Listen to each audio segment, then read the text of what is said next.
Bonjour mesdames et messieurs, c'est avec un immense plaisir que nous présentons cette première capsule en direct de Moose Jaw, Saskatchewan, dans le cadre de la Coupe TELUS 2014. Au total, plus de 8 capsules vous seront présentées tout au long de la compétition. Nous aurons au programme Lawrence qui nous présentera les faits et gestes de la formation. De plus, on aura Simon qui nous présentera le prochain adversaire des Grenadiers de Châteauguay. Et du même coup, tout au long des capsules, nous tenterons de vous faire visiter la magnifique ville de Moose Jaw. Comment ça va, Lawrence? Très bien, toi, Charles-Olivier? Très bien, très bien. Parle-moi un petit peu de la formule de la Coupe TELUS alors qu'il y a 6 équipes dans cette compétition. On sait que les Canadiens de Châteauguay se sont qualifiés en remportant le match numéro 7 face au Collège d'Esther-Blondin dimanche dernier. Il y a une semaine jour pour jour. Les autres formations, dans les favoris, c'est le Rockets d'Okanagan, une des meilleures formations là, au Canada cette année. On les affronte là, déjà demain, là, exact, en levée de rideau. Donc, un gros test pour les Grenadiers là, déjà demain. Par la suite, on a le Mintos de Prince-Albert, qui va être une des bonnes formations aussi. Ça, c'est la formation qui a remporté, si on veut, là, la Coupe de la Saskatchewan. Par la suite, on a le Toronto Young National, qui est la formation de l'Ontario. On a aussi le Halifax McDonald, qui vient des Maritimes. On a vu un petit peu au niveau du challenge. Exact. Donc, ça devrait être une équipe là, aussi intéressante à voir au cours de la semaine. Et en terminant, là, c'est les Moose Jaw Generals, qui est l'équipe haute, là, qui va être ici là, toute la semaine. Lauren, plutôt en début de journée, tu t'es entretenu avec Bruce Richardson pour avoir un petit peu ses commentaires avant le début de cette compétition. Alors, voir un petit peu qu'est-ce qu'il avait à nous dire en début de journée. En compagnie de Bruce Richardson. Bruce, il y a une semaine, jour pour jour, on se préparait pour un match numéro 7 à Lachenay. Qu'est-ce que tu penses que ton équipe a appris d'un match numéro 7? Puis qu'est-ce que ça va apporter ici là, à la Coupe TELUS? Bien, écoute, c'est sûr qu'on a été sur un high la semaine passée là, avec cette Game 7-là. Ça a été une expérience incroyable pour les jeunes de pouvoir vivre cette expérience-là. Puis on est ressorti gagnant, fait que c'est sûr et certain que c'est plus satisfaisant. Qu'est-ce qu'ils peuvent apprendre? C'est sûr et certain que quand tu gagnes dans la vie, là, ça veut dire ça va tout le temps rester gravé dans leur mémoire. Puis c'est un feeling tellement incroyable que tu veux le répéter parce que ça passe tellement vite. On a fallu qu'on se retourne de bord et continue la préparation pour le tournoi de la Coupe TELUS. Fait que je pense que les gars là, sont vraiment gonflés à bloc. Ils ont de l'énergie, puis je pense que ça va paraître sur la glace parce que quand ils veulent finir, ils veulent vraiment revenir avec un autre trophée là, en main. Est-ce que ça a été difficile justement cette semaine de refocuser les gars ou ils étaient déjà sa tâche? Hein? Vraiment pas. Honnêtement, j'ai été vraiment surpris de leur attitude cette semaine. C'est sûr et certain qu'on avait planifié notre planification là, en conséquence qu'on arrive prête au tournoi. Je veux dire, on leur a donné lundi, mardi de congé. Mercredi, ils sont revenus au travail, où on a fait une bonne pratique, où ils ont bougé leurs pieds, tout ça, pour revenir. Là, on savait que l'exécution n'aurait pas été là, puis les gars, ils ont embarqué, puis ils sont focus, puis j'ai vu dans leur regard, j'ai vu la manière qu'ils se comportent. J'ai tellement une belle équipe cette année, c'est tellement le fun des coachés, que ce soit hors glace ou sur glace. Puis quand ils amènent cette attitude-là, bien, c'est sûr et certain que tu performes sur la glace. Ayant déjà remporté un championnat en tant que joueur, là, de l'avoir remporté, si on veut, là, du côté du coaching, est-ce qu'il y a une différence? Puis qu'est-ce que ça t'a amené, là, cette victoire-là, dimanche passé? Écoute, c'est deux feelings incroyables. Gagner, là, dans n'importe quoi que je fais, moi, gagner, là, c'est le summum, là, tu sais. Mais oui, il y a des différences parce que comme joueur, tu as juste toi de préparer, tu es dans un groupe. Tu sais, comme coach, la différence, c'est que tu mets tellement de temps et d'efforts à essayer de préparer 20 individus pour qu'ils performent ensemble puis qu'il y ait du succès ensemble. Tu sais. Puis, je dirais pas que c'est plus satisfaisant parce que les deux, c'est autant important. Tu sais. Puis les deux, c'est incroyable un feeling, mais c'est deux feelings différents. Tu sais, puis t'es fier pour les gars, tu sais, parce que, tu sais, ils ont tellement travaillé fort. Puis comme joueur, ben, tu sais, tu l'as comme joueur, t'as été à la guerre, tu sais. Là, on se prépare pour une Coupe TELUS au niveau du coaching staff. Comment ça doit être quand même assez difficile de se préparer, si on veut, parce qu'on ne connaît pas les équipes. Vous les connaissez un peu sur papier, vous avez des notes un peu, vous les avez plus ou moins jamais vus jouer. Comment on se prépare pour un tournoi comme ça? Là? Moi, j'ai été chanceux. J'ai joué pendant 13 ans professionnel de la Ligue américaine en Europe. Fait que j'ai rencontré beaucoup de joueurs hein, dans ma carrière de hockey. Puis beaucoup de ces joueurs-là, qu'eux autres aussi sont à leur retraite, qui ont resté dans le domaine du hockey, qui restent peut-être dans l'Ouest, qui restent peut-être dans le Central, qui restent peut-être des Maritimes.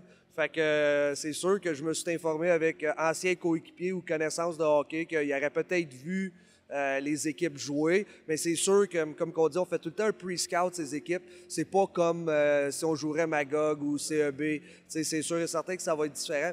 Mais on est une équipe qui s'ajuste très bien. On fait des modifications. On a une variété dans notre système de jeu qu'on peut changer, que ce soit sur le PK, sur le power play, sur nos forechecks, sur des zones coverage.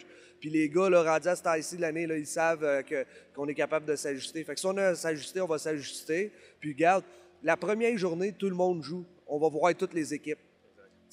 L'émotion, mais on ne veut pas changer notre identité. Notre identité, c'est qu'on est une équipe rapide, on est une équipe qui est sur la rondelle, on est une équipe qui joue avec intensité, avec angle. Ça, on ne changera pas ça. T'sais, on est une équipe là, qui joue d'en face des équipes. On joue un style high speed. Est-ce que vous attendez peut-être que la réglementation soit un peu différente en étant au niveau canadien et non juste dans la Ligue Midget 3? Non, écoute, oui, c'est sûr, ça va peut-être être un peu différent. On va s'ajuster, mais regarde, ça, on ne peut pas contrôler ça. Moi, je peux contrôler mon équipe, mais je ne peux pas contrôler les décisions des arbitres. Puis ça, je veux dire, on est une équipe qui aime ça jouer la game comme que je pense qu'elle devrait être jouée, avec intensité.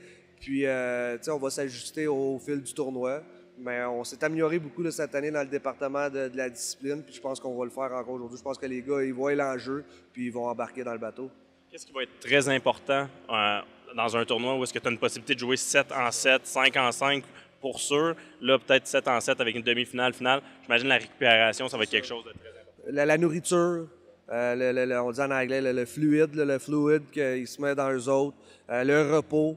De vraiment planifier la cédule. Bien, on a planifié la semaine. C'est sûr qu'il va y avoir des ajustements à faire parce que pour nous autres, pour moi, c'est une première. Même si je me suis informé avec soit le coach de Laval-Montréal qui est passé par ça l'année passée, qui m'a donné de précieux conseils pour me planifier, on va s'ajuster. Mais je pense qu'on est tellement bien entouré. On est du Midget 3, mais on est une organisation qui a le professionnalisme, puis que, regarde, on a nos physios, on a tout le staff qui est là pour s'il y a des choses à faire, qu'on va pouvoir vraiment que les gars peuvent se concentrer sur une affaire, performer sur la glace. J'imagine que tu dis performer sur la glace. En terminant, quel est l'objectif des Grenadiers de Châteauguay là, cette semaine à la Coupe TELUS? Moi, je veux pas qu'on passe au but ultime. C'est sûr que, tu sais, ici, entre moi et toi, notre but ultime, ça fait 13 ans que cette coupe-là n'est pas revenue au Québec. Je suis convaincu que tous les 6 autres coachs, les 5 autres coachs vont dire la même affaire, veulent gagner la Coupe TELUS. Je suis sûr que les 13 autres coachs du Québec qui sont venus, nous autres, on s'en va pour la Coupe TELUS. C'est sûr que quand j'ai commencé la saison, on voulait gagner la Coupe Jimmy Ferrari qui nous emmènerait à la Coupe TELUS. Ça a été un objectif qu'on a atteint. C'est sûr et certain, je te mentirais si on va être déçus de ne pas revenir avec la Coupe TELUS. Mais la manière qu'on va arranger ça cette semaine, planifier ça, c'est on y va une game à la fois. Je veux pas qu'on pense à notre objectif de dimanche prochain. Si on performe à chaque jour, puis on prend des petits pas, puis on peut se placer en bonne position pour être dans les semi-finales. Après ça, c'est une game, puis tout peut arriver. Fait que nous autres, là, présentement, c'est vraiment 3 étapes.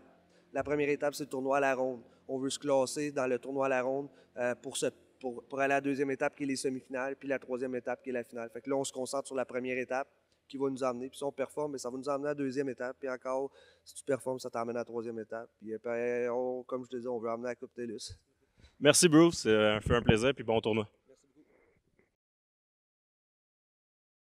Lawrence, on a dû changer d'endroit. On a été pris par le pluie. On peut dire qu'en cette première journée à Montjean, on n'a pas été chanceux côté température. Une journée nuageuse, Charlot. On a eu du soleil, de la pluie, du soleil, de la pluie. Là, ça n'a pas arrêté depuis un matin. Donc, jusqu'à maintenant, on n'a pas vu les meilleurs côtés de Moujda. Effectivement. Si on revient sur la capsule, sur l'entrevue que tu as tenue avec Bruce Richardson, on peut dire que sa formation semble très prête à débuter ce tournoi dès demain. Exact. Comme il nous a mentionné, là, on veut commencer d'une bonne façon pour la ronde préliminaire, pour se donner une chance pour les demi-finales. Et par la suite, là, les demi-finales, on ne sait jamais, un match, donc pour peut-être atteindre la finale. Mais ça fait partie là, des objectifs là, de l'équipe, sans dire que c'est le gros objectif. On veut faire de bonnes figures ici. Et on doit se le dire, là, l'équipe a eu beaucoup d'émotions en début de semaine. Il y a une semaine, jour pour jour, on rapportait la Coupe Jimmy Ferrari. Donc, on a eu le temps de, si on veut, le relaxer de nos émotions. Et là, aujourd'hui, je pense qu'on voit une équipe là, qui va être sa tâche là, dans les prochains jours. Effectivement. Si on revient en entrée de jeu, on a parlé un petit peu des 6 équipes qui seraient présentes à la Coupe TELUS. Si on revient sur la formule de cette Coupe TELUS. Exact. Ça commence avec une ronde préliminaire. La ronde préliminaire, là, les 6 équipes vont s'affronter pour 5 matchs. Suite à la ronde préliminaire, on va faire un classement de 1 à 4. Les 4 premières équipes vont s'affronter lors des demi-finales. Donc, 1 contre 4, 2 contre 3. Les 2 vainqueurs vont accéder à la finale dimanche prochain. Et les 2 perdants, malheureusement, là, vont se battre là, pour la médaille de bronze. Là. Lawrence, comme tu le sais très bien, Simon, à chaque jour, nous présentera le prochain adversaire des Grenadiers de Châteauguay. Allons voir qu'est-ce que Simon avait à nous dire sur le Rocket de l'Okanagan. Je suis en compagnie de Simon Deschamps pour la chronique En route vers la Coupe TELUS, alors que nous discuterons pour la première fois ici en Saskatchewan, Simon, du Rocket de l'Okanagan. On peut dire que c'est une formation très explosive en offensive et qu'ils sont placés favoris pour remporter cette Coupe TELUS 2014. Alors, la formation de Bruce Richardson aura le droit à tout un test en levée de rideau ici à Moose Jaw.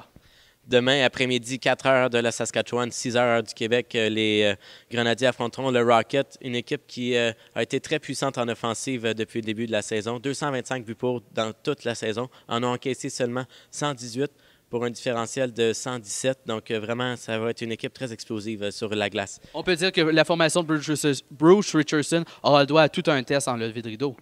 Oui, et du côté du Rocket, de l'Okanagan et des Grenadiers, c'est 2 équipes qui se ressemblent historiquement, puisque le Rocket est apparu dans sa ligue respective en 2005-2006, tout comme les Grenadiers de Châteauguay.